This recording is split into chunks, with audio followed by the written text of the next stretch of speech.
All my life, I have always been taught to be humble and appreciative. My parents raised me to be well aware of the privileges that I have and utilize them for the greater good. I also value the life that I have and the status of my life.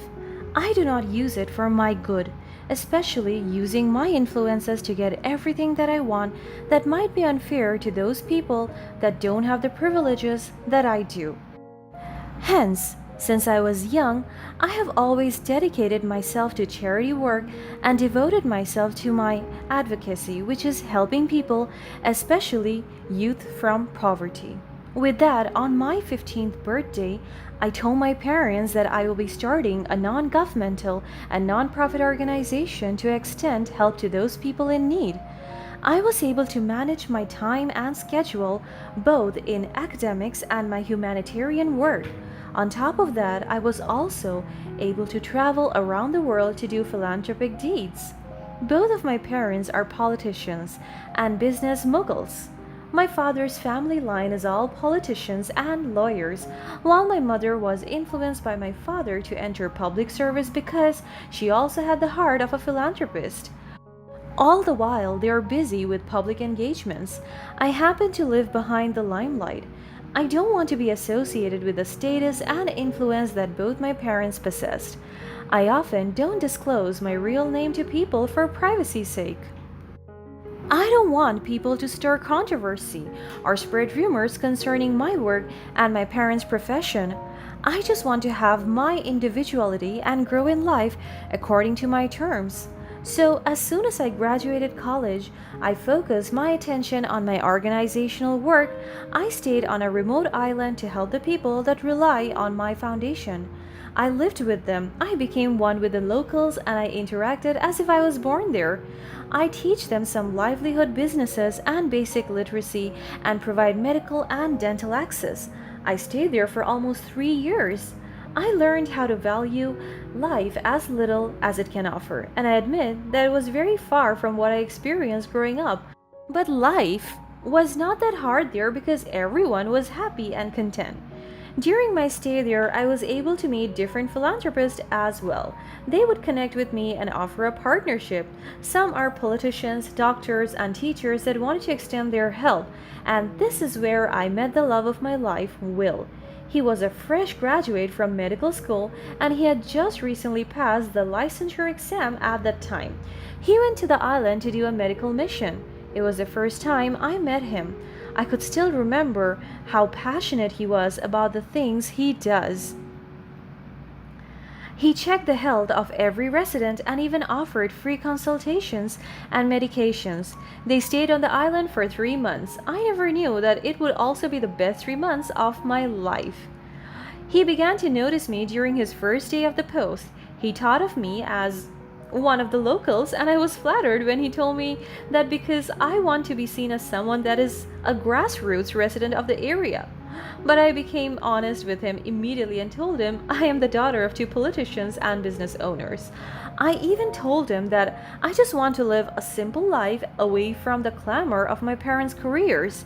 I don't want to be associated and identified with their influences and power.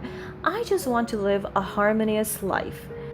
And I don't want to be known as a daughter of politicians because I don't want people to see me as higher than them. I just want to be normal. And I was so happy because Will respected that.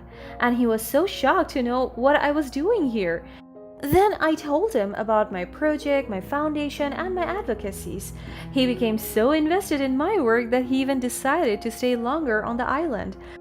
A year has passed and our bond grew strong. We were the best mates, we worked together as a team, and we spent most of our time during humanitarian work until we realized that we loved each other. He courted me, and for not so long, we became a couple.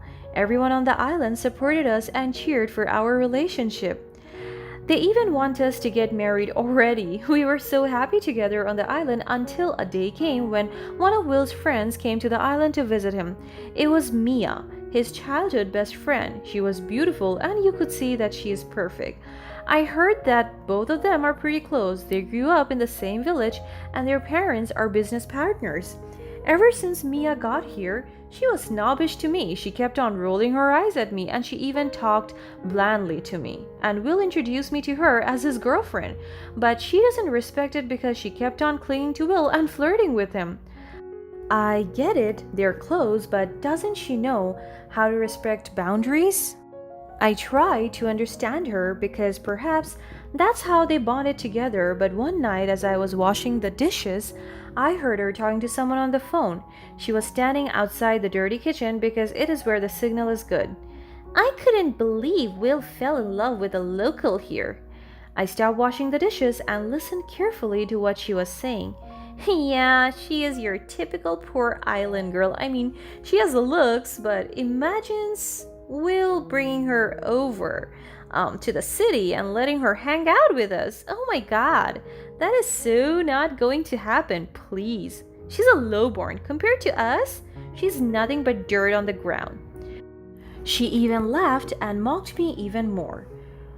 We all know that I'm the one for Will. We were born in the same world. Both our families knew each other, and they even agreed on marrying us both. I just don't get what Will doesn't like me. I'm beautiful, sexy, and smart. I have everything while that island girl has nothing. Like even money she doesn't even have. I could feel my heart breaking. I couldn't believe that there are people like this in the world. I want me and Will to end up together. I love him so much. I know Will's parents will choose me over her. My eyes almost gagged out as I was in shock. This is not real. I composed myself and tried to finish what I'm doing. After that, I went immediately to my small hut, and I was surprised that Will was not there, and some people told me that he was going to sleep in the villa that Mia rented. I didn't know what to feel that night, and I just slept through the heartache. The next day, I was at the livelihood center. I tried my best to look fine as I was talking about finances with the chieftain of the island. When Mia and Will suddenly came, Will immediately hugged and kissed me while Mia was rolling her eyes out of disgust. I was busy calculating the funds when Mia insulted me out of the blue. Oh, Jessica, don't you worry your pretty little head about finances. I know times are tough when when you're poor. My eyes widened with shock and hurt. Will was mad about her sudden insult. Mia, that's enough. You don't get to insult my wife like that. She just laughed at Will's remark. Oh, Will, can't you take a joke? Besides, I'm just trying to have a little fun. I took a deep breath, struggling to contain my emotions. I stood up, determined to confront her. Mia, your idea of fun seems to involve demeaning and disrespecting me. I won't tolerate it any longer. She just smirked at me, clearly enjoying the situation. Oh, Jessica, sweetie, you should learn to loosen up. Will deserves someone who can provide for him. Someone on his level, and besides, you'll hear more of it once you enter his world pretty soon.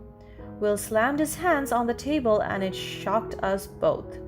He was so angry at Mia, but my eyes flashed with determination. I walked up to Mia, staring her down. Mia, let's get one thing straight. My worth is not defined by material possessions or societal status, but I have something you will never possess: integrity and genuine love for Will.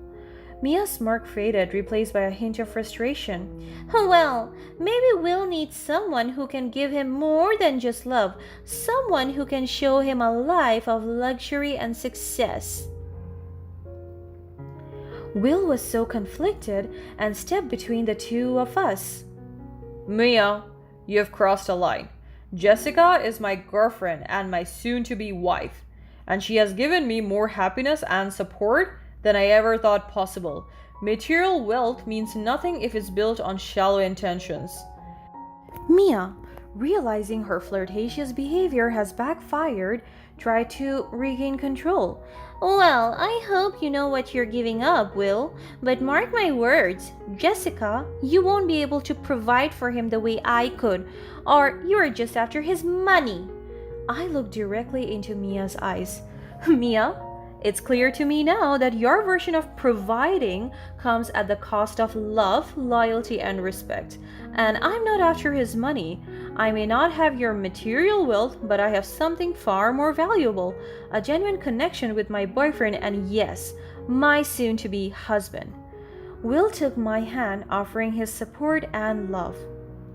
And that, Mia, is what truly matters in the end. You can keep your empty promises and shallow desires. We're choosing love and happiness. Mia, feeling defeated, storms out of our livelihood hall. Will and I embraced each other, united against negativity and manipulation. Will brought me back to the city and we eloped. We announced our marriage to our parents after our secret wedding. My parents were happy for me and I asked them to treat our marriage privately. Then Will decided to let me stay in his house with his parents. They were good to me at first, but everything changed immediately. From the moment I became part of Will's life, I sensed the disapproval that emanated from his parents, Rita and George. They looked down upon me, deeming me unworthy of their son's affections. In their eyes, I was just a girl from a humble background, lacking the sophistication and refinement they expected. They never missed an opportunity to remind me of their disdain, making it abundantly clear that they wished for Will to find someone more suitable, someone who could seamlessly blend into their high society circles, and I knew very well that it is Mia they liked for him. They would insult me every time they could. They would spit insulting words in front of my face, such as poor and tasteless. I could still remember that one night when my in laws insulted me over dinner.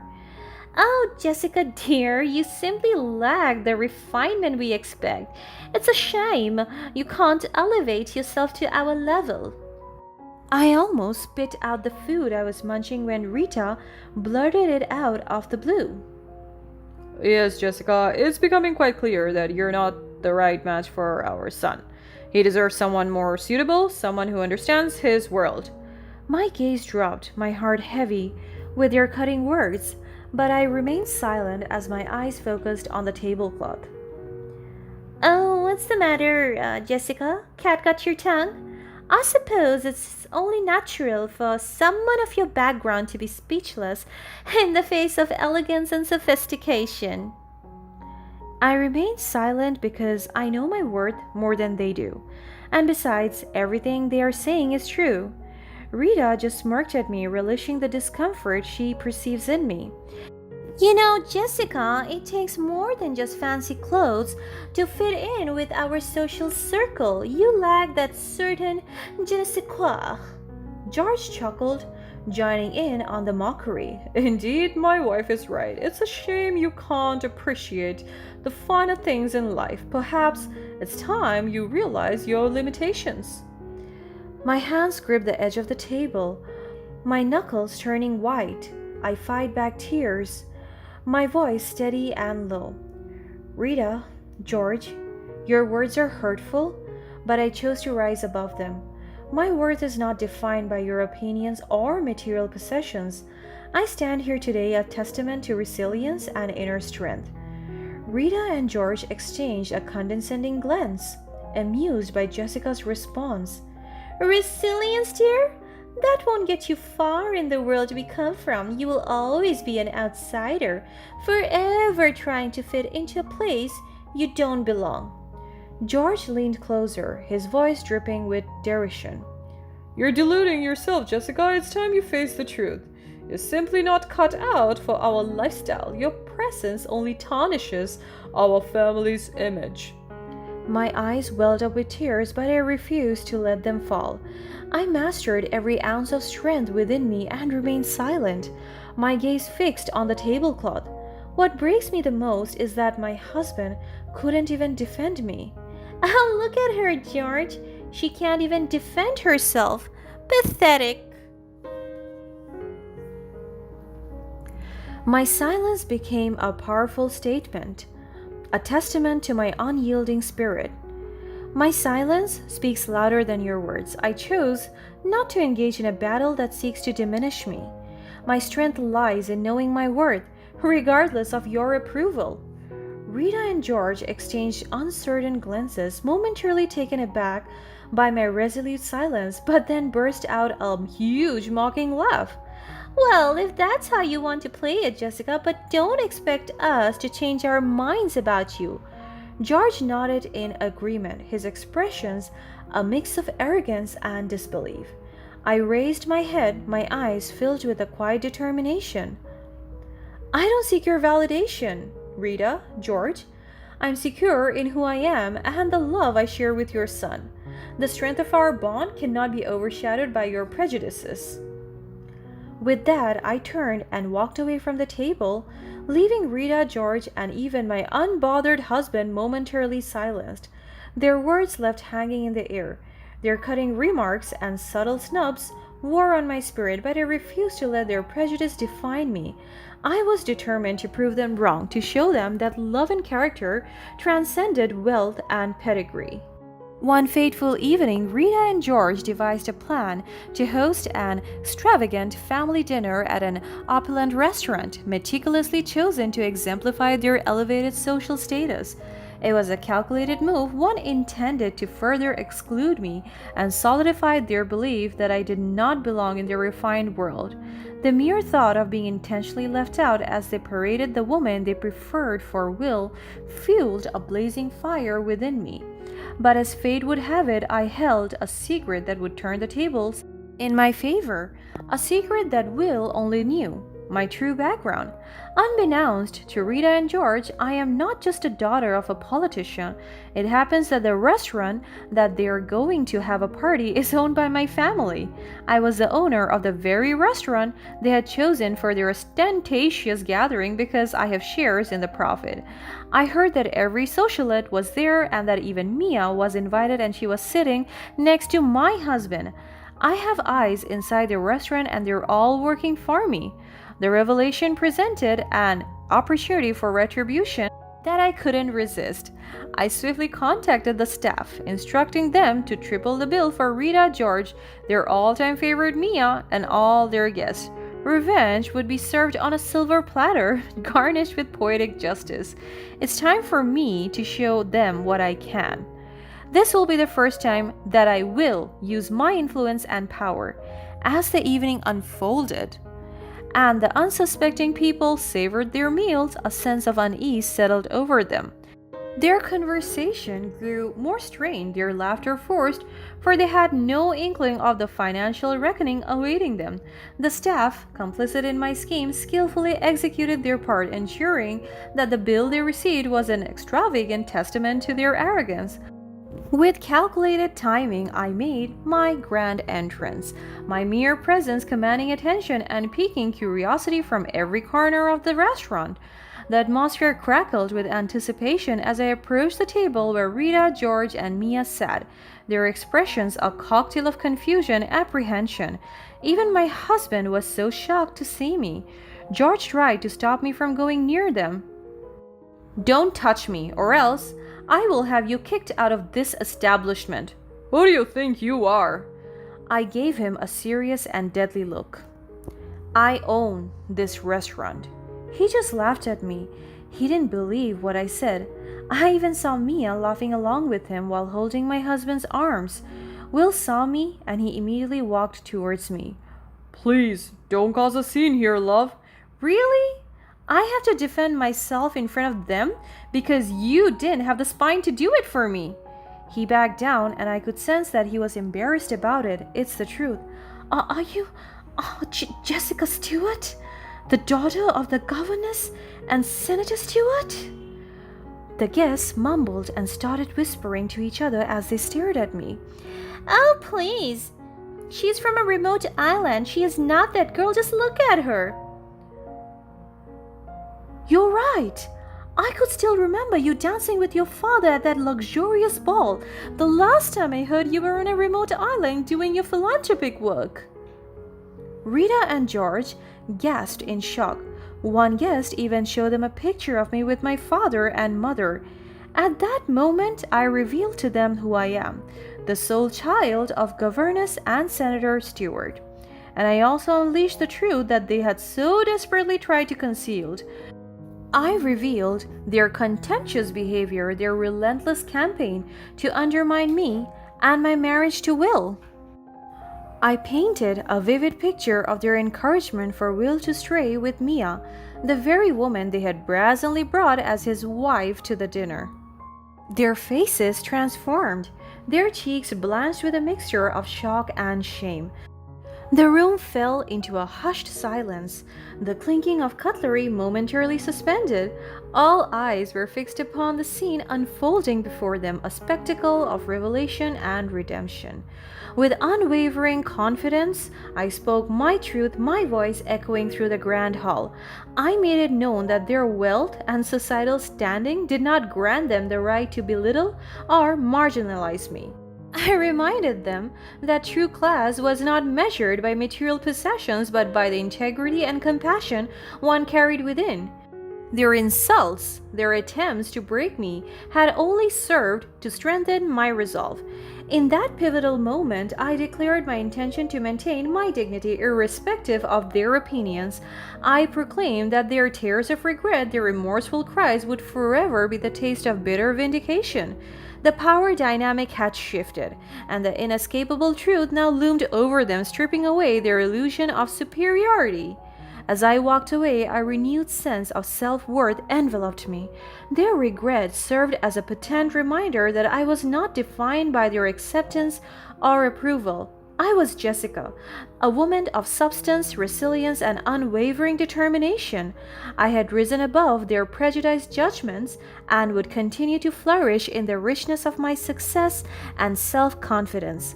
And so, as the echoes of their regret reverberated through the restaurant, I embraced my independence, forging my path with the knowledge that I had shattered their illusions, leaving them to grapple with the consequences of their actions. Their tears would forever serve as a bittersweet testament to the power of resilience, proving that sometimes the taste of regret can be the most satisfying dish of all. I divorced my husband. It turns out that his love was not ready to fight me. I continued my philanthropic work, and there I found peace, true happiness, and genuine love with the people.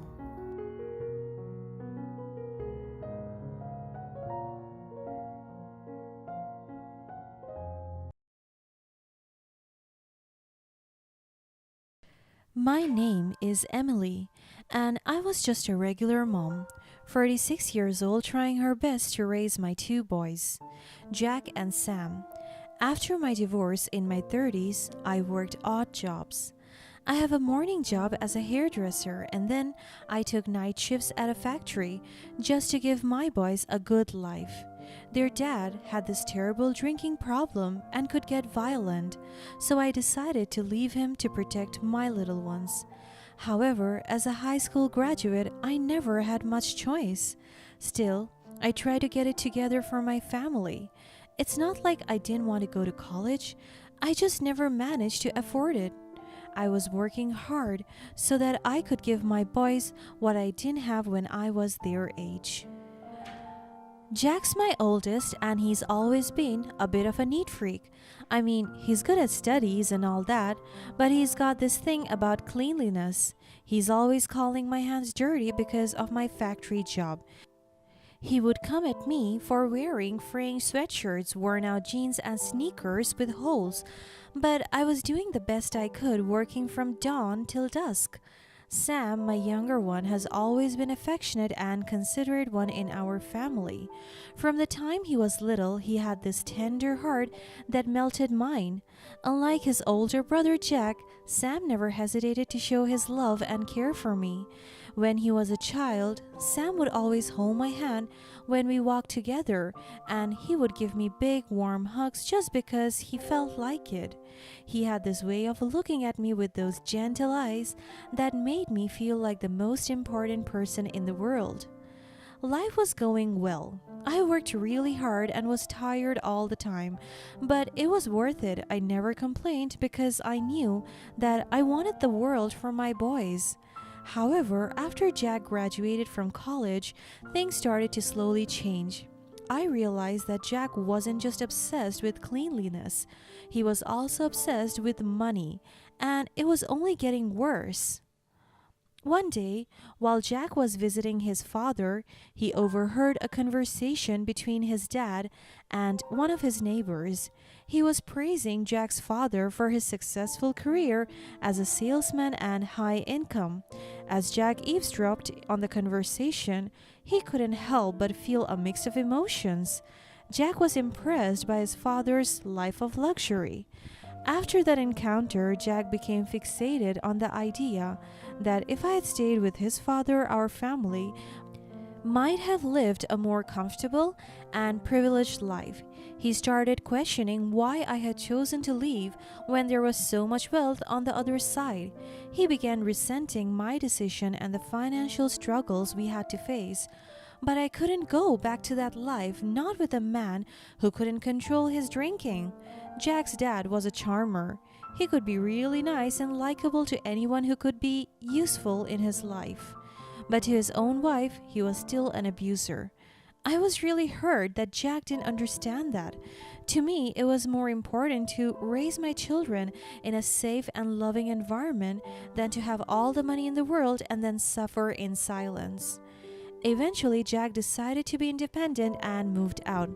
It wasn't easy for me, but I understood his need to spread his wings. Sometimes he would come home short on cash and take whatever money I had saved. Sam tried to stop him, but he was physically stronger. So, we didn't stand a chance. I was hurt and scared. I didn't want Jack to grow up and become his father. But at that point, I felt like there was not much I could do. Then one day, I got a surprising message from Jack. It was about his upcoming wedding, and my heart leaped with joy and pride. I couldn't believe my little boy was all grown up and ready to start a new chapter in his life. I felt a mixture of emotions, excitement, happiness, and a tinge of anxiety. But above all, I was overjoyed for him. Jack arranged a dinner with his fiancé's family. I was thrilled to meet the woman who had captured my son's heart. But then came the unexpected change of heart. Jack suddenly told me not to come to the dinner. He said it was better if I didn't attend and that he didn't want me to embarrass him. I was hurt and confused. I couldn't understand why he wouldn't want me to be a part of this special moment in his life. But I knew that being a parent meant respecting our children's choices, even when they didn't align with our desires.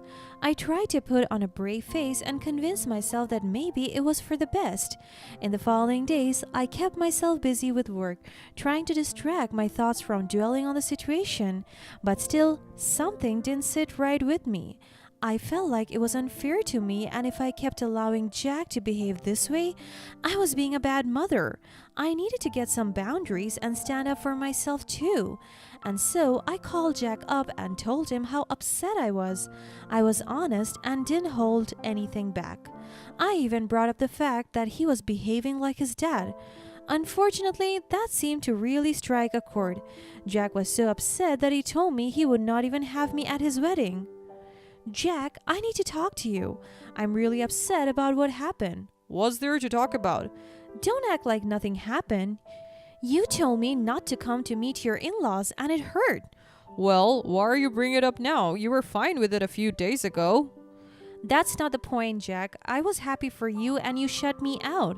Look, I just didn't want any drama at the meeting. It's going to be the first time I see them and they traveled from abroad to be here, so I didn't need you making a scene. Making a scene? I just wanted to be there for you and you threw it in my face. Mom, my in-laws are very wealthy, well-educated people. I don't want to let them down. I want to look good in front of them. Is it what it's really about? My job? My education? Jack, I raised you. I deserve to be there. Mom, let me tell you something. Dad's going to be there. Are you sure you want to see him after all these years? What? Why would you invite your dad and not me? Why not? He's better at talking and he's going to make a better impression. God, Jack, how could you be so heartless? You're acting just like him sometimes. That's not fair, Mom. I'm not Dad. Why are you acting just like him then, using people and then kicking them out when you can't use them anymore? Well, I don't need you meddling in my life anymore. I can handle things on my own. You know what? Maybe you shouldn't be coming to my wedding either. Jack! I have always been there for you, but this is honestly horrible. You know you're making a mistake. It's my wedding, Mom. I get to decide who's there. Fine. If that's what you want, I won't come. Good. It's better that way. Alright, Jack. I hope you have a beautiful wedding. Take care, son. After Jack hung up on me, a wave of emotions crashed over me. Hurt, anger, and disbelief all mixed together, making it hard to catch my breath. It felt like my heart was breaking into a million pieces. How could he say such a thing? How could he prefer his alcoholic dad, who had caused me so much pain, over me, his own mother? Tears welled up in my eyes as I tried to process what had just happened. I had sacrificed so much for him and his brother, hoping to give them a better life, and now, in a moment of anger, he had thrown it all back in my face? Just when I thought I had hit rock bottom, there was a surprise. The evening when Jack was supposed to meet up with his in-laws, he called me several times. On the phone, he sounded really urgent, asking me to come. However, I didn't know if I wanted to go anymore. I pressed on him, asking why he would invite me to the dinner now that it was all too late. He was on the verge of crying on the phone, begging me to come. I knew in my gut that something was wrong, and so I hung up and quickly went to my car. I was still in my factory clothes, but hearing the urgency in Jack's voice, I didn't even have the time to think about getting changed. As I drove towards the restaurant, my mind was flooded with worry. What could have happened to make Jack so desperate for me to be there? As I approached the restaurant, my heart pounded in my chest. I spotted Jack's car parked outside and a knot formed in my stomach. Taking a deep breath, I pushed open the restaurant doors, unsure of what I would find inside. The scene that greeted me was far from what I had expected. The air was thick with tension and embarrassment. There, in the middle of the restaurant, stood Jack's dad, looking flustered and disheveled. He reeked of alcohol, stumbling as he tried to regain his balance. I had hoped that Jack's dad had changed, but it was clear that he hadn't. He had been drunk before coming to the dinner, and his presence was now causing a scene, embarrassing Jack and his fiance's family. Jack looked at me with pleading eyes, his expression a mix of anger and helplessness. My instincts as a mother kicked in, and without a second thought, I walked up to Jack's dad, trying to steady him. Come on, let's get you inside," I said, trying to keep my voice steady despite the anger bubbling within me. He mumbled something incoherent, and as I guided him towards the exit, he suddenly started to retch. My heart sank, and I felt a surge of sympathy for Jack. How could his dad do this, especially on such an important day? Outside, I helped Jack's dad sit down on a nearby bench, and I took a deep breath, trying to keep my composure. "You need to get yourself together. This is not the place or time for this behavior." He mumbled some more, barely coherent, and I sighed, feeling a mix of anger and pity for him. As much as I wanted to berate him for his actions, I knew it wouldn't do any good. He had his own demons to battle, and it wasn't my place to try and fix him. Inside the restaurant, the atmosphere had shifted from celebration to awkwardness. Jack's fiance's family looked visibly uncomfortable, and I could see the disappointment in their eyes.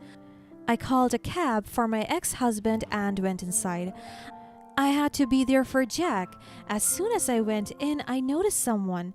Jack's soon-to-be father-in-law was someone I had known for a long time ago. It took a moment for the realization to sink in, but there was no mistaking that familiar face. "David?"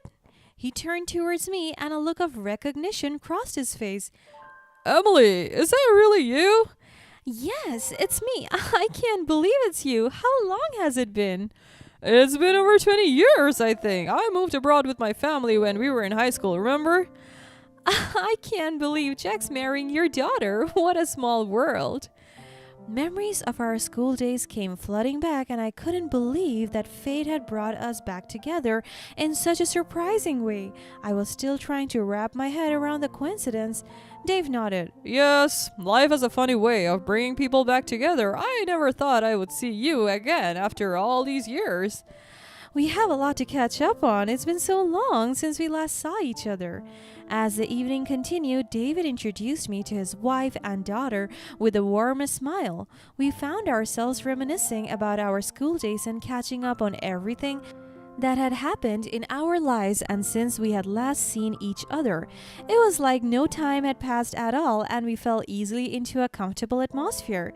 David told me about his successful career abroad, and I shared the joys and challenges of raising my two sons as a single mother. Of course, my ex-husband came up in the conversation. I didn't explicitly talk about it, but both David and his wife could guess what had happened. Jack had painfully left me out of the dinner and only called me when he realized his dad didn't take it seriously. David's wife held my hands and expressed her sympathy for me, as Jack's fiancé gave me a concerned look. It seemed like it was becoming clear to them how materialistic and calculating Jack could be. A few days after the dinner, I received a call from Jack. His voice was tense as he spoke. Mom, she broke up with me. I could feel the pain in his voice and my heart sank. I'm sorry, Jack. You know why this happened, right? It's because of what you did at the dinner. You played the victim in front of her father, and she couldn't handle it. I took a deep breath, trying to steady myself against his blame. Jack, I didn't mean to cause any trouble. How is this my fault when your dad was the one who showed up drunk? It doesn't matter. You always make everything about you. You can't just let me have my own life without interfering. Jack, I love you and I want the best for you, but you're being unreasonable and completely ungrateful. You're always causing problems. You ruined my chance at happiness, and I can't forgive you for that. The tears streamed down my cheeks as I listened to his words.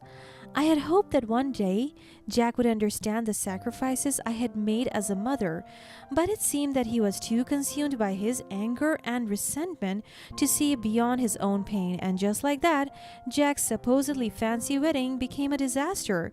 They had to cancel everything last minute, and Jack lost a lot of money to the venue because they have already done half of the setup.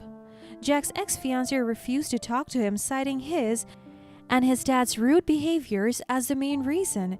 It seemed like she couldn't trust him anymore after witnessing his relationship with his own family. Jack wasn't dead and he turned to me for financial support, but I said no. I knew that I had spoiled him enough. I needed to put my foot down. Just like that, Jack lost his dad and his fiancée within a short period of time. I gave him the space he needed to figure out where he really did go wrong in life, and that was when Sam really stepped up. He approached his brother to offer the wisest pieces of advice. As months passed, Sam's words began to sink in, and Jack found himself reflecting on his relationship with me. He realized that he had been quick to judge and place blame, and that perhaps he had been too harsh in his judgment. He missed the family bond we once had, and he longed for the happiness that seemed to have slipped away. One evening, Jack approached me hesitantly, his eyes filled with a mix of emotions. Oh, Mom, I've been thinking a lot about everything that's happened, and I realize that I haven't been fair to you. I've been holding on to anger and resentment, and it's been clouding my judgment. I'm sorry. I listened quietly, my heart swelling with hope. He continued, I know I've made mistakes, and I'm sorry for the pain I've caused you. But I also know that you've always loved us and done your best for us. I want to try and rebuild our relationship if you're willing. Tears welled up in my eyes, and I embraced my son tightly. That was everything I needed to hear. And just like that, the healing began. With Sam's unwavering support and understanding, our family slowly came back together. It wasn't an easy journey, but we learned to forgive each other and let go of the past. We realized that we were stronger together and that love had the power to heal even the deepest wounds. Our family became a source of comfort and joy once again, and we cherished the moments we spent together.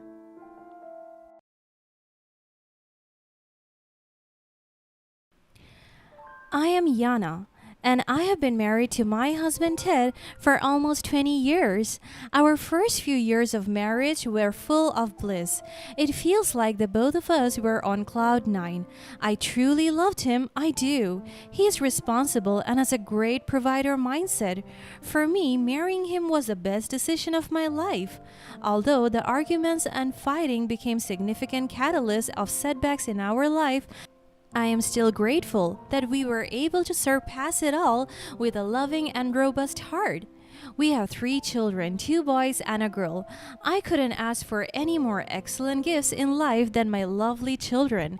They made me whole and they put meaning into my life. They mended and filled a gap between me and my husband when there were times that we would grow apart. We were a loving family and my life was perfect, or so I thought. As years passed by and our kids were growing, so did the hatred and boredom that we felt towards each other. The constant fights became prominent and more aggressive. My husband became so intentional with his banters and insults towards me. In short, our relationship became toxic. And that is when I realized that my life with Ted had never been a fairy tale. I was just so in denial that our relationship was falling apart because it was built on shaky and weak ground to begin with. I was making things up. That we are still happy because I'm too afraid to lose him and allow my children to grow up without their father by their side. And as I assess our relationship right now, the signs of downfall are there. From the beginning, our relationship showed signs of trouble, but I held on, hoping that love would conquer all. As the years passed, though, cracks started to appear and the love we once shared turned into bitterness and hurtful words. Aside from that, my husband began to share his remarks of discontentment, boredom, frustration, and disappointment. It seemed like he was trapped with me all this time, and he wanted to get out right away. His banters were more insults than sadness. He hates me so much. It feels like he was forced to stay in the relationship and was suffering, suffocating to be exact, the whole time. And with that, I endured Ted's hate and hurtful sentiment towards me. I did all I could to maintain a hint of normalcy for the sake of our children. They were all that matters to me, and I did not want to ruin their life. One night, as I prepared for bed, my husband came in with a frustrated aura. I was shocked that he came to our bedroom when it's been 2 years since we last slept together. Yana, why are my laundry still not in my room? He shouted and it startled me. I'm so sorry, honey. I was gardening earlier because the harvest season is coming up. I will do the laundry tomorrow, I promise. He snarled. Honey, could you stop calling me that pathetic name? Just bring my goddamn laundry in, or I will drag you out of this house. His words felt like knives attacking me right through my heart. My tears were about to fall, but I controlled it. I'm so sorry. He rolled his eyes and shouted at me again. You know what? I'm just so tired of this relationship. It feels like we are stuck in a never-ending cycle of the same problems, and I don't know if I can keep going like this. I'm so tired just looking at your goddamn face. I took a deep breath as my tears finally fell on my cheeks. Ted, I understand things haven't been easy lately, but we can work together. Let's talk about what's bothering you. He just laughed at me in a mocking tone. Talk? What good will that do? I don't remember you listening anyway. You're stupid. There is no point talking to you. I do listen, Ted. I want to understand what's bothering you and find a way to improve things. We can't just put our relationship down the drain. That is unfair to our kids. He rolled his eyes again as if everything I said had no sense. You're always trying to fix everything, but you never actually do anything about it. Oh, I forgot. You don't have to fix everything because you are the problem itself. It hurts me to hear him say all of these hurtful words. I'm doing my best to make this relationship work, but it takes both of us to put in the effort. Yeah, well, your best just isn't good enough. Please, tell me what's making you so unhappy. I want to know so we can work on it together. You wouldn't get it. You're too wrapped up in yourself to see how you're driving me away. And like what I have said, you're stupid. So what's the point anyway? I love you, Ted, and I don't want to push you away. Could you help me understand what I'm doing wrong? You're suffocating me with your constant neediness and demands. I need space, but you just don't get it. I'll give you the space you need, Ted, but I can't ignore our problems either. We have to communicate and find a way to reconnect. Reconnect? Is that some therapy mumbo jumbo? I'm sick of your constant analysis. As if you are helping. I'm trying to understand your perspective, Ted. I don't want to lose you, but I can't do it alone. Maybe I'm just tired of trying. Tired of this relationship. Tired of all your nonsense. I can see you're frustrated, but saying hurtful things won't solve anything. My voice was starting to shake. You know what? Maybe I'm just done with us. Perhaps it's time to move on. Please, don't do this. Think about our children. They're grown-ups now. Maybe I'll finally find someone who understands me. Please, think about our children, Ted. Yeah, whatever. Goodbye, Yana. Don't say that. And then he left me alone. I cried the whole night. I cried as my heart swam into a river of pain. But one day, a few months after our heartbreaking encounter, he dropped the bombshell. He wanted a divorce to marry his young side chick, Annie. The pain was unbearable, but I kept my emotions in check, refusing to give him the satisfaction of seeing me break down. It's over, Yana. I found the love of my life. You cannot do this to us. This is unfair. Well, you're no match for her. She is sexy, young, and very pretty. Annie is the perfect woman for me. He left the house without trying to listen to any word from me again. Our children cried and were devastated as they witnessed our family falling apart. The next day, he sent in divorce papers with a note saying, "Sign this paper, let me free. Being with you was like being in prison. I have been suffocating all my life. Please give me a break. I want out of your hell life." Tears fell to my cheeks, and I could feel my heart aching as I witnessed my life's downfall. But before I could even sign the papers, my son showed me a picture of the mistress. It happened that she was my previous employee, and I technically fired her for being flirtatious around the office. I was so shocked at how the world could be this small. So I thought of a revenge plan. I sent back the divorce papers now signed to my husband. I know he wondered why I wasn't being hysterical about the divorce. I kept silent and calm throughout the entire process. Little did he know that I had already discovered the truth about Annie. I confronted her and she confessed that Ted had used her to make me jealous. For a brief moment, I believed her, clinging to the hope that Ted still cared for me in some twisted way. I was still hoping that our family would get back to normal, that our life would be switched back to what it used to be. I was even excited for him to reach out to me and make amends. And as fool as I am, I was ready to accept him back into our life with open arms. But the truth slowly unraveled before me. As I was cleaning my room, my gut urged me to open his computer. I found messages on our one messaging application. Many messages revealed Ted's affair with multiple women, not just Annie. Feeling betrayed and disgusted, I confronted Annie again, and she admitted to knowing about the other woman but had hoped Ted would choose her. You became one of my ex-husband's toys, and you will allow him to use you for what? For hurting me, a woman who's suffering? She sobbed and covered her face with her palms. He told me that he would break up with them, and I'm the one he loves. Everything that comes out from that man's mouth is either lies or insults, and you, girl, you have been completely fooled. She cried and cried until she looked up at me.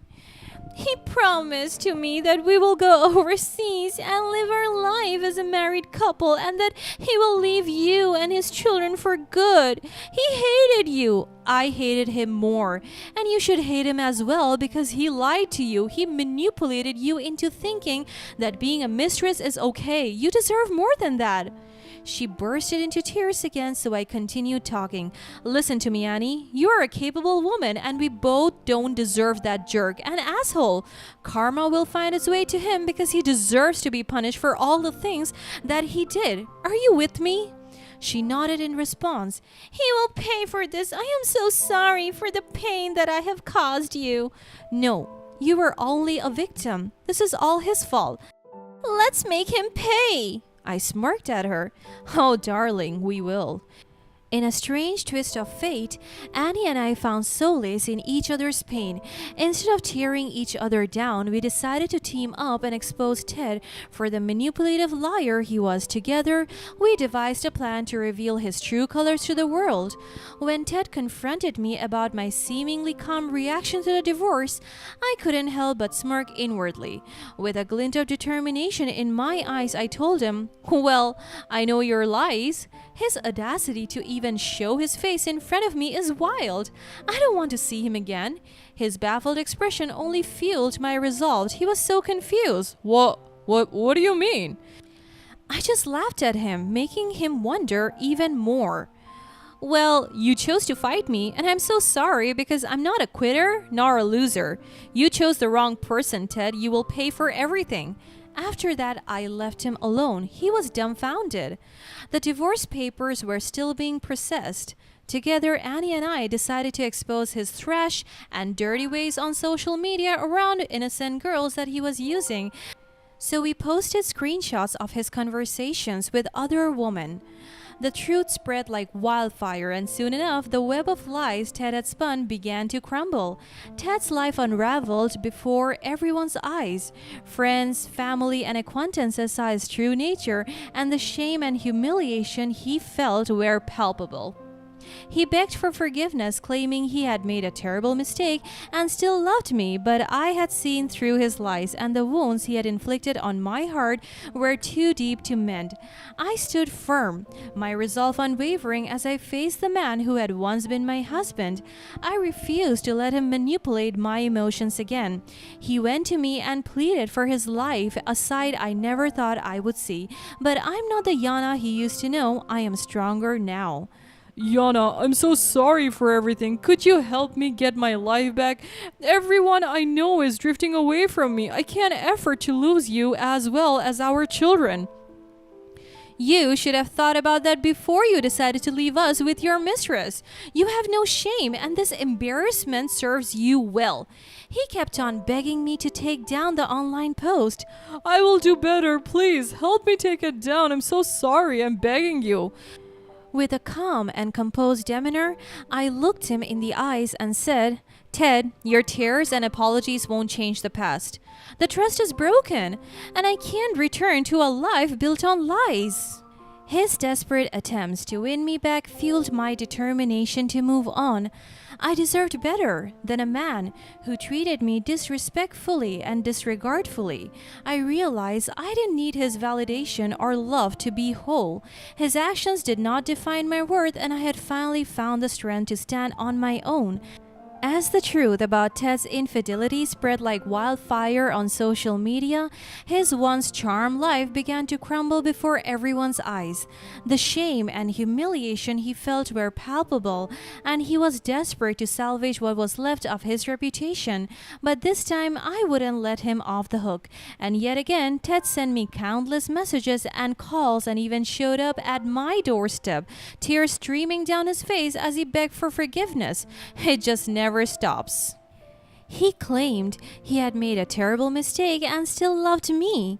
Part of me wanted to believe his words, to take him back and pretend that none of this had ever happened. But deep down, I knew I deserved better. I looked into his eyes, once filled with charm and charisma, and saw a man who had lost himself in a web of lies. He continued to beg, trying to manipulate my emotions, but I saw through his act. I had learned that his words were empty and his promises were were meaningless. I had given him chances before, hoping he would change, but he had repeatedly proven that he was incapable of true love and commitment. As much as I once loved him, I had to put myself first and prioritize my well-being. I couldn't let him drag me down any longer. My heart ached. But I knew walking away was the only path to healing. His humiliation resulted from his actions, and I couldn't allow myself to feel sorry for him. He had caused me immeasurable pain, and now he had to face the consequences. It was time for him to confront the reality of his choices and the hurt he had inflicted not just on me, but also on our children. I focused on my healing, surrounded by a robust support system of friends and family who had lifted me when I needed it the most. I embraced my newfound independence and pursued my passions with a renewed sense of purpose. My children witnessed my strength and courage, learning invaluable lessons about resilience, forgiveness, and the importance of self-love. My decision to leave a toxic relationship and rebuild my life on my terms became an enduring legacy for my family, and so my story became one of triumph over adversity, of finding strength amid heartbreak, and of emerging from the darkness with a newfound light. Ted's action had caused pain, but my resilience turned that pain into a catalyst for growth and transformation. I proved that the most satisfying revenge isn't about inflicting pain on others, but rising above the hurt and becoming a better version of oneself. As the days passed, I focused on rebuilding my life and rediscovering my worth. I surrounded myself with supportive friends and family who reminded me of my strength and resilience. Slowly, the pain started to fade, and I began to find happiness within myself, independent of any relationship. Seeing me move forward and thrive without him only intensified Ted's shame. He had lost control over me, and it was clear that he could no longer manipulate me as he once had. The power dynamic had shifted, and I was now in charge of my life. Realizing that he had lost his wife and reputation weighed heavily on him. The embarrassment of his actions followed him wherever he went, a constant reminder of the consequences of his betrayal. As much as I wanted to see him suffer, I chose not to dwell on his misery. Instead, I channeled my energy into creating a fulfilling life for myself and my children. I focused on my passions, career, and what brought me joy. In time, Ted's presence in my life became a distant memory. I had found closure in knowing that I had stood firm in the face of adversity and had refused to let his actions define me. I had turned the tables on him, and in doing so, I had found my empowerment. My story became one of triumph over heartbreak, of finding inner strength, and of discovering the beauty of self-love. I learned that actual revenge isn't about seeking to humiliate others, but about rising above the pain and becoming a stronger person. And as I moved forward, I knew I was no longer defined by the hurt Ted had caused me. I was Yana, a woman who had weathered the storm and emerged more vital than ever, ready to embrace whatever life had in store for me.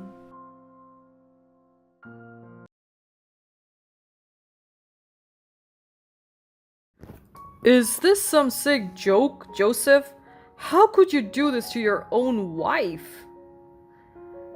This is childish, Emily. Why did you have to involve my parents? Couldn't you handle it like adults? The car crash should have ended you. Allow me to introduce myself.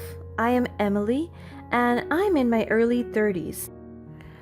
I am happily married to Joseph. At least I was happily married to him. Just a few months ago, my world seemed perfect, but like all good stories, my life was destined for a twist. As fate would have it, my husband Joseph had entrusted me with the simple task of running an errand. Hey, can you do me a favor? I need you to pick up something for me while you're out. Take the key for my car. I wasn't particularly fazed about doing an errand for him. It had become a familiar scenario in our relationship. Joseph often relied on me to handle various tasks, whether it was paying the bills, buying groceries, or running errands, always claiming exhaustion from work as his excuse. It's funny because he's not the only one with work and he would not share the errands with me. It's our anniversary tomorrow, and I thought it would be nice to surprise you with something special. Consider it a belated anniversary gift for all those years when I never got you anything. I couldn't believe my ears. Joseph rarely gave gifts. He would always joke that the fact that he still stayed with me was his gift. This gesture caught me off guard and excitement bubbled within me as I imagined what the surprise might be. Could it be the piece of jewelry I had been eyeing, or perhaps a heartfelt keepsake that symbolized our love? Regardless of what it was, the fact that Joseph went out of his way to plan something special touched me deeply. I was a bit afraid he wasn't going to change anymore and would keep giving me the bare minimum throughout the course of our relationship. I pushed those thoughts aside and focused on the task at hand. As I took his key and settled into his car, I couldn't help but admire the sleek and polished exterior. Joseph's car was his pride and joy, meticulously cared for and always sparkling clean. The leather seats hugged my body comfortably as I adjusted the mirrors and fastened my seatbelt. As I started the engine and pulled out onto the road, I got to experience the car in a new way, paying extra attention to every detail, including the feel and the sound of the brakes. I couldn't help but wonder if the brakes were supposed to be this way, given the limited experience I have with driving Joseph's car. As I pressed down the brake pedal, a peculiar sensation washed over me. It wasn't the reassuring resistance I had come to expect from the brakes. Instead, there was a slight sponginess raising doubt in my mind. I questioned whether this was how the brakes were intended to feel and whether everything was as it should be. Listening closely, I strained my ear to catch any unusual sounds. Was that a faint squeak I heard, or was just my imagination playing tricks on me? I couldn't shake off the feeling that there might be something wrong with the car. Driven by my instincts, I decided to investigate further to ensure my safety. I called Joseph to voice out my concerns. Hey Joseph, I'm on my way to pick up the gift, but I have this feeling that something might be off with the car. The brakes feel a bit strange, and I'm not sure if everything's alright. Oh, come on, Emily. You're just being overly cautious. Trust me, I take care of my car better than I take care of myself. Do you think I would actually miss a day of maintenance? Besides, it's a powerful machine and it likes to be driven a bit wild. Going slow might be more dangerous. Don't worry about it. I wanted to believe Joseph. After all, he had more knowledge about cars than I did, and his dismissive tone made me second guess my concerns. I decided to follow his advice and put my faith in him, pushing aside my initial doubts. As I pressed on, my anxiety grew with every mile. The sound of the brakes continued to nag me, each scream and squeal of it. Joseph's words echoed in my mind, urging me to drive faster to drown out the disconcerting noise. Reluctantly, I followed his advice, hoping the speed would distract me from the growing unease. But fate had a different plan in store.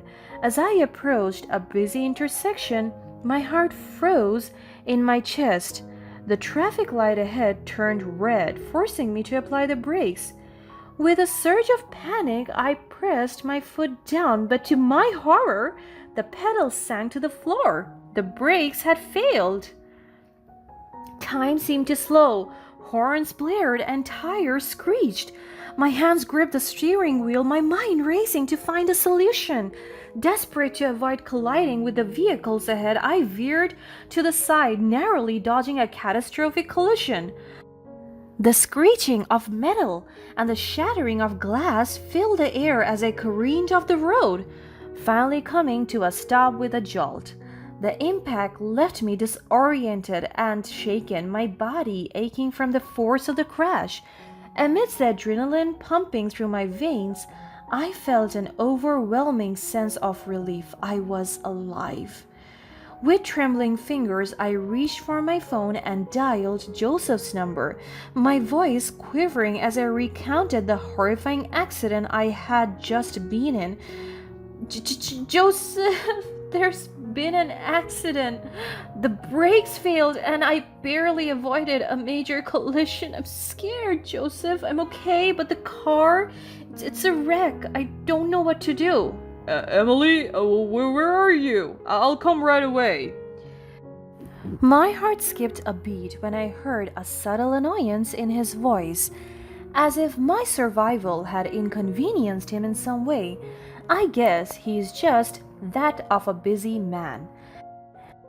As he rushed to the scene of the accident, his priorities seemed askew. Instead of immediately checking on my well being, he instinctively dug pieces of the dashcam and retrieved the SD card from it. He is such a practical man since we will need to file an insurance claim anyway.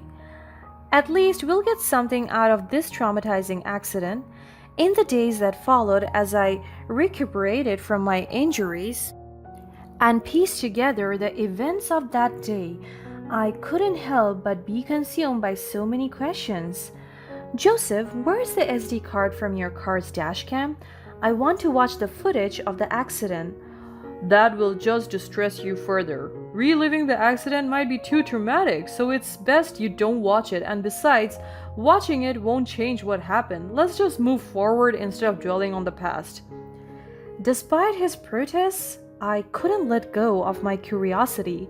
One night, as Joseph fell into a deep slumber, I sneakily opened his laptop, skimming through files and searching for the exact moment when the brakes failed. The cursor hovered over countless mundane clips of everyday drives, conversation, and innocent moments. I clicked on a random video, hoping that it will be the right one. Tears started to well up in my eyes immediately. I wish we could be together all the time without any restrictions. I know, babe, but we have to be careful. We don't want anyone to find out about us. When can we see each other again after this? I'll miss your touch. Soon, my love. We'll find a way. Just know that you mean everything to me. A sound of a soft kiss followed their words, echoing through the car speakers and piercing my soul. A mix of anger, betrayal, and heartache swirled within me. How could Joseph have done this to me? How long had the affair been going on? Is that why he wouldn't let me use his car, because it's for his other lover? Gosh, I think this hurts even more than the car accident I was recently in. I dialed the number of Joseph's parents, desperate for their support and guidance. That very night, I sat in our living room with his parents by my side. The laptop was open before them, ready to expose the painful truth. As the video played, the room filled with tension and the air grew heavy with disappointment. Are you sure that's not your voice? I can't believe he was capable of doing such a thing. I raised him to be better than this. I think she would be aware of her own voice. I'm sorry that this happened to you, Emily. Alright, that's it. My father-in-law stomped into Joseph's room.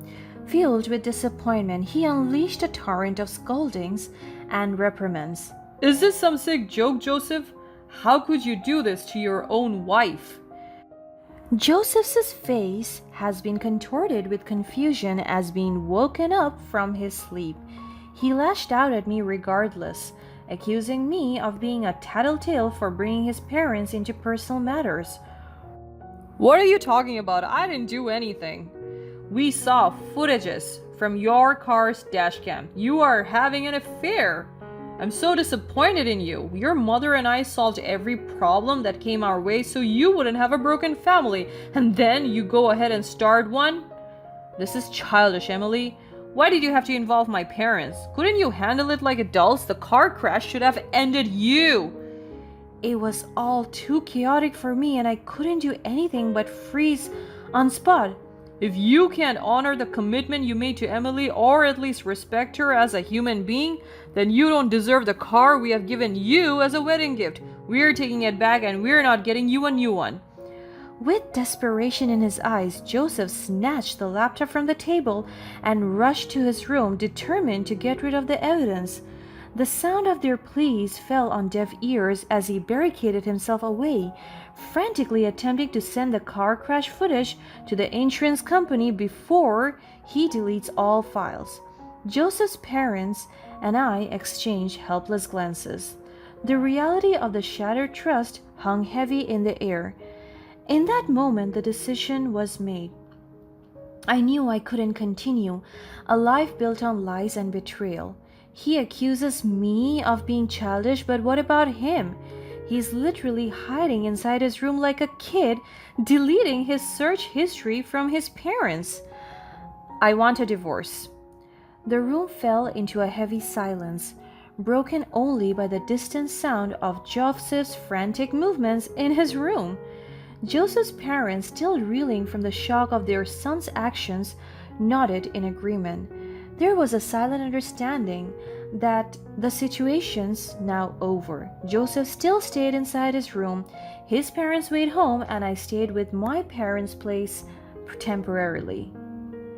In the days that followed, while I was trying to rebuild my life after that devastating betrayal, I found myself having a seemingly normal day. As I went about my routine, a notification suddenly dinged on my phone. I unlocked my phone and read the unexpected message. Dear Mr. Joseph, this is to acknowledge receipt of the evidence you submitted regarding the incident involving your vehicle and the subsequent insurance claim. We take this matter very seriously and assure you that a thorough examination of the evidence will be conducted. Oh, I had forgotten that Joseph's email was still logged in on my phone when he had borrowed it some time ago. In an impulsive move, I opened his sent emails to watch the footage he sent to the insurance company. After all, I'm still curious about the car crash footage Joseph refused to show me. Can you believe it? When this pushes through, we'll not only get rich with the insurance money, but finally be free to be together. Are you sure this is going to work? What if she refuses to pick the gift up? Are you kidding me?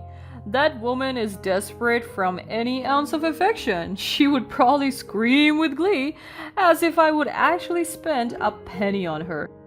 If I would give anyone a grand anniversary gift, it would be for you, my darling. I can't wait, Joseph. It's about time we make our dreams a reality. It's about time to get rid of that trash. My emotions ran wild.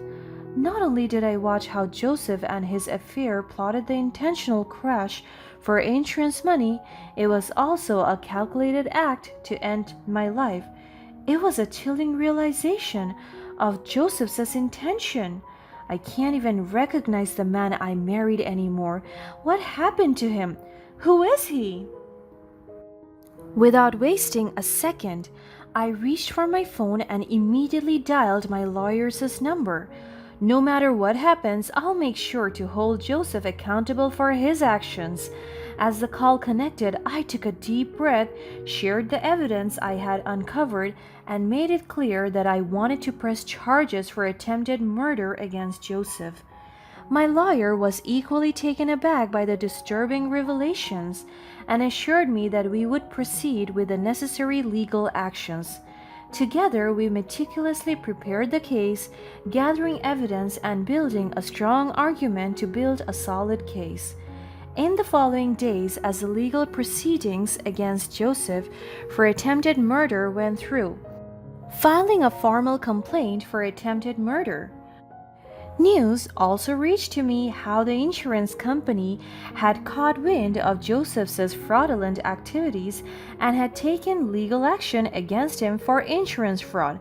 I didn't even have to intervene or tell on him to the company. It's the consequences of his actions, simply closing in on him from all sides.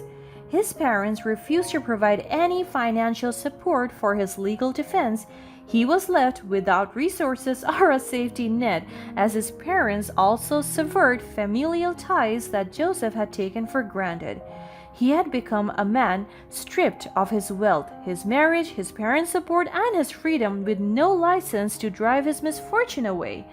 The thought that the person I once loved had planned to end my life for personal gain was a bitter pill to swallow. But ironically, the accident saved my life because I have been given a second chance in life without the compensation of such a wicked man. It was a bumpy ride, but karma took the driver's seat to steer me towards the justice I deserve.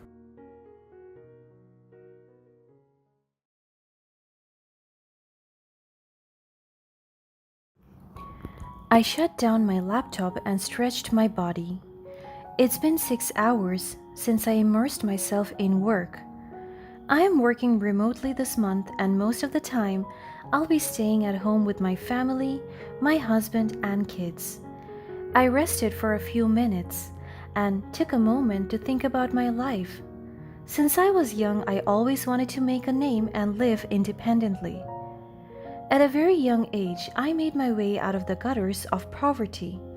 I worked hard and I was able to support my needs, especially my studies during my college years. And I did it. From scratch, I was able to build myself, launch a business, and met the love of my life. I am beyond grateful to meet my husband, as he gave me meaning to my life by loving me unconditionally and giving me 3 kids that are beyond beautiful. Everything in my life and career was in place. I have a supportive family and a booming business. However, I never imagined that my life would become a battleground where tradition clashed with independence since I married my husband. Don't get me wrong, this miserable notion is not because of my husband Leo, but his mother, my mother-in-law Greta. My name is Nicole, and I refuse to conform to the role of a subservient daughter-in-law. And I never knew that being independent would affect me so much. My mental health, and even upholding my right and performing my responsibilities to my own family. The day that my husband and I wed, I was surprised when he told me that his mother will be living with us. I knew that he had the personality of a mama's boy, but not to the point that his mother will be with us, overseeing his moves all the time. I could remember during our reception when my husband told me about it. My love, I have something to tell you, and I guess you will like it. He smiled at me and my heart skipped a beat. I was anticipating what he was going to reveal to me. What is it, my love? My voice is full of excitement. My mother is going to live with us. My smile dropped as soon as I heard it. I mean, I appreciate his mother, but to live with us? That is just crossing the boundary. What do you mean? I asked him. My voice was full of confusion. Mother will be living with us for good. Isn't that great? She will be able to help us in running things around the house, especially when we work. With my mother around, household chores will be easier, and she can help us with decision making. You know that my mommy knows best, right? I heaved a sigh. This cannot be it. We won't have our autonomy inside the house. I know how controlling Leo's mother can be, and I could tell that she is quite infamous for it. She even talked to me harshly when we were still girlfriend and boyfriend. She would tell me that she hates me because I'm too independent and that I would overpower my husband someday and I would hurt his ego. I don't understand her point. Wouldn't she be happy that I will be helping her son with financial matters someday? So during that moment, I was so confused about having her with us inside the house. I'm sorry, my love, I don't get it. What context you didn't get, Nicole? My eyes widened as I saw my mother-in-law standing beside my husband. She held her son's arms and caressed them. She also whispered to him. My brows frowned at what they were talking about. This is my wedding day and it is supposed to be happy and special, but my mother-in-law is ruining it. I saw Leo nodding at her with panic in his eyes, and he looked at me again. Mommy thinks you hate her, love. My jaw dropped. What is happening here? I never said that. I just don't understand why we have to decide this thing today out of all the days. And we plan to move out immediately so that we can finally start as a family together. My mother-in-law faked a sob. So, clearly, you don't like me living with you? My husband panicked and immediately hugged her. And I was just right there standing in front of them, dumbfounded. She's a manipulator. So I heaved a sigh and just nodded. Alright, I'm fine with it, I'm sorry. I leave them there. I feel so upset and down during my wedding day and even during our honeymoon at a 5-star hotel. She insisted on booking a room next to ours. This is completely fucking insane. And 5 years later, I am still stuck with her. From the day of our wedding, Greta made it clear that I fell far short of her expectations. I was not the docile, stay-at-home wife she had envisioned for her son Leo. Living under her roof became a nightmare as she exerted control over every aspect of our lives. Greta's need for power overshadowed any semblance of harmony within our home. It is clear to everyone that I ran my own successful business and managed our family's finances with confidence and expertise. However, my fierce independence was met with disdain by Greta. She always pinpoints that a wife must obey her husband and must stay at home, but I'm the complete opposite. I would travel around the country for business trips, and whenever I am at home, I would be working on my laptop. But it doesn't mean that I am slacking on my responsibilities as a mother and wife, because I was still able to manage everything properly. But Greta kept on insisting that I must shut down my business. She's such a controller and manipulator. She wants everything that she wants to be followed.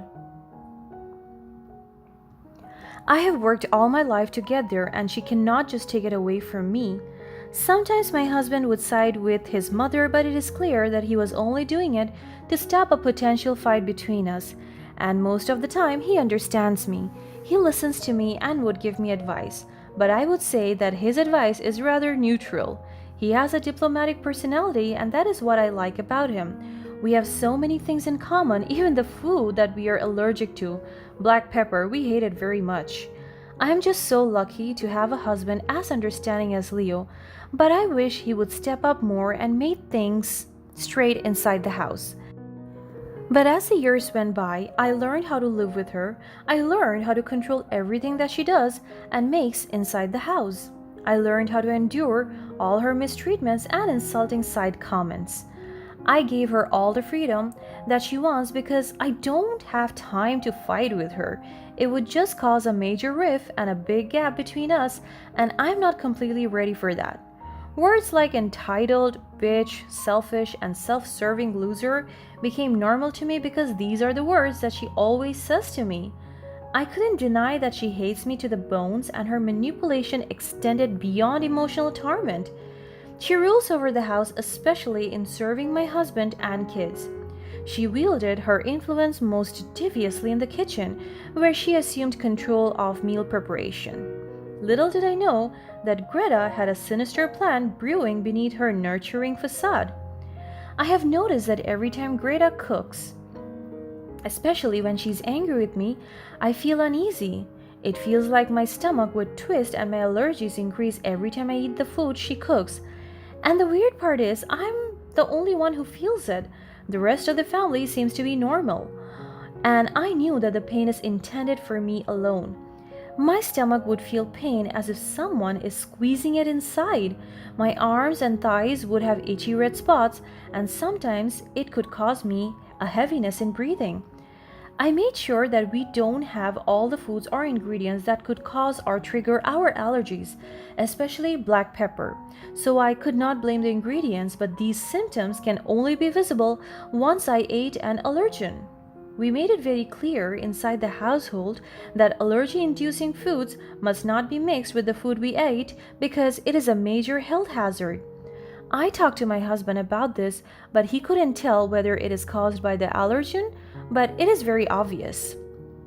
I don't want to drop names and accuse someone without evidence, but I know that this has something to do with my mother in law's hatred and grudge towards me. And I was right.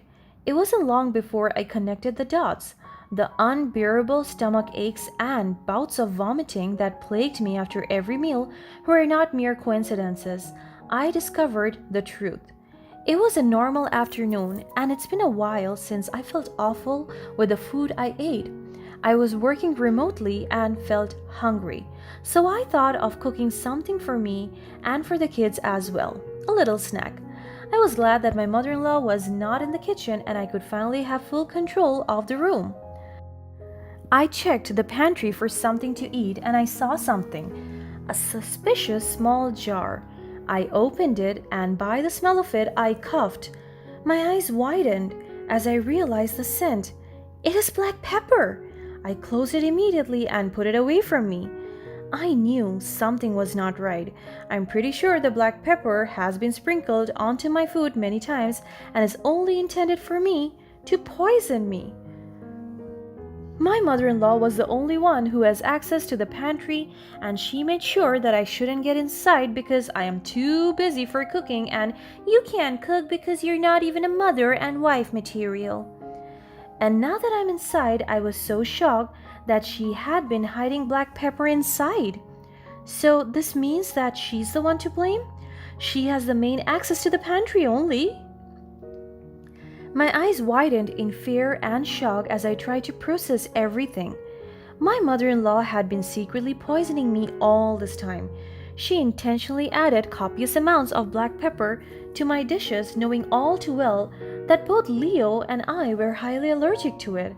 The one rule she was fully aware of was to never include black pepper in our food. I couldn't let Greta's treachery go unnoticed any longer. Determined to expose her, I began meticulously documenting her actions. I endured the pain and suffering, gathering evidence to unveil her true nature. So the next day, I secretly installed a hidden camera, and every time she would prepare dinner, it would record her. I must have caught her in the act, and it has to be now while I'm still working at home. And one fateful day, as I was checking my emails, I heard that she wanted to cook dinner, so I reviewed the camera's footage, and I caught her in the act. I saw her preparing the food on separate plates, and only one plate was sprinkled with black pepper, and it must be mine. And she did it so great because every time I eat, I would never realize that there is black pepper in it. The revelation was like a bolt of lightning striking through my veins. The disgust and anger welled up inside me as I confronted her, my voice laced with a mixture of fury and disbelief. I immediately went down to the kitchen and I saw her innocently preparing the food, and I confronted her immediately. "Greta, I have had enough of your games. What did you just put on my plate?" I talked to her in a tone that she never heard before, and she was shocked that I was too bold. She turns towards me, feigning innocence, and her face is full of false concern. "What are you talking about, dear? I didn't put anything on your plate." I was so shocked when I saw her concerned face. Why is she acting up? So I looked around, and there I saw my husband coming in from the front door. So she's going to play the victim now, huh? My frustrations boil over and my voice trembles with anger. "Don't lie to me, Greta. I know what you have been doing. You have been poisoning me, adding black pepper to my food, even though you know I'm allergic. How could you be so cruel?" She was so shocked by my accusations, her expression quickly shifted from innocent to defensive. I intentionally shouted so that my husband could hear it, and to let him know what his mother is doing. "Oh, please, don't be so melodramatic, Nicole. I would never do such a thing. You're just trying to make me the villain in this situation." I slammed my hands on the counter, my eyes burning with intensity. She pretended to be shocked as I saw my husband move towards us, and then she fakes a cry. "Oh, please, here we go again." "Enough, Greta. I have proof. I have been documenting every single time you have tampered with my food. This ends now." My husband stood beside me, completely confused. "What is going on here?" Your mother is trying to. Nothing, son. Are you tired? You can rest upstairs. I'll call you when the food is ready. Greta tried to divert my husband's attention to her and instructed him to take a rest. So, as a mama's boy, my husband followed her orders. That was my chance to expose the truth. As soon as my husband was out of the picture, my mother in law's attempt at playing the victim infuriates me even more. So I walked in front of her, but not a single hint of guilt was found on her face. She even smirked at me. I trusted you, Greta. I thought you were family, but you have been intentionally harming me, trying to break me down. Well, I won't let you win. I won't let your twisted games destroy me. I have evidence. Greta tries to maintain her composure, but it starts to crack when I point to the hidden camera, which is not completely hidden from her anymore. The panic in her eyes started to grow. You're being ridiculous, Nicole. I would never hurt my own son's wife. We're a family. You're just making up stories to drive a wedge between us. My eyes blazed with a mixture of anger and sadness. Look at that, Greta. I've recorded everything. It's all right there. Your betrayal, your manipulation, you can't deny it any longer. Greta's eyes flicker with panic as she realizes her game is up. She stumbles for words, her voice trembling, but she picked up her pace once again. I didn't mean for it to go this far. It was just a way to assert control, to remind you of your place. Well, Greta, your games end here. I won't let you hurt me or my husband any longer. You will face the consequences of your actions. But Greta smirked and even chuckled, unbothered by everything. Really? So are you going to tell your husband my son? Will he believe you? I am his mother. He will listen to me and will obey me. Keep that in your mind. We'll see. I said it in a very strong tone. I stormed out of the kitchen, leaving Greta behind. The weight of the truth hung heavily in the air. Greta, now exposed, was left to confront the consequences of her malicious actions. But this time, fate took a twisted turn. We proceeded to have dinner as if nothing happened. My family was so oblivious to the argument that transpired earlier. I was so hesitant to take the food, but I took an anti-allergy tablet before so that whatever she puts in there won't hurt and affect me. Because I want to be strong, I will expose her right now. But my husband started to cough and shouted that his tummy hurts. I quickly responded to him and I checked his food. There are black pepper in here. And then I realized in my mother-in-law's panic earlier, she mistakenly switched our plates and Leo unknowingly consumed the poisoned meal. Her plan backfired. As Leo's life hung in the balance, a fire ignited within me, a relentless thirst for justice. At that moment, revenge consumed my thoughts. Greta's actions had shattered our trust and endangered the life of the man I loved. She would pay for her betrayal. I called an ambulance immediately and Greta was so shocked that she even cried, realizing her fault. The medical team rescued him immediately and took Leo straight to the hospital's emergency room. While Leo was fighting for his life in the hospital, I unveiled the evidence I had gathered to him and the medical staff. The shock in their eyes mirrored my own as the truth spilled forth. Greta's mask slipped, revealing her true nature to the world. The doctors explained the consequences and the issues it would cause to our health, and it turns out that my mother-in-law doesn't only put pepper in his food, but also poison that was meant for me. All this time she was planning to poison me, and the day that she orchestrated it, it backfired on her and my husband was the one who got caught on the bait she severely planned. So the authorities got her. Greta's arrest marked the beginning of her downfall, but it wasn't enough to quench the thirst for vengeance burning within me. I knew that to truly break her, I had to dismantle the empire she had built. With Leo's unwavering support and my newfound strength, I meticulously unraveled Greta's web of deceit. The wounds from Greta's betrayal ran deep, but they fueled our determination to rebuild our lives. My own family, I never got the chance to decide for them and live with them. Together, we forged a path based on trust, respect, and resilience. We surrounded ourselves with a supportive network of people who uplifted us and helped us heal from the scars of the past. As we emerged from the darkness, I couldn't help but reflect on the power of resilience and the strength that lies within us all. Greta's actions had threatened to break us, but instead, they ignited a fire within our soul, a fire that propelled us forward, stronger than ever before. Our journey wasn't just about seeking revenge, it was about reclaiming our identities, reclaiming our voices.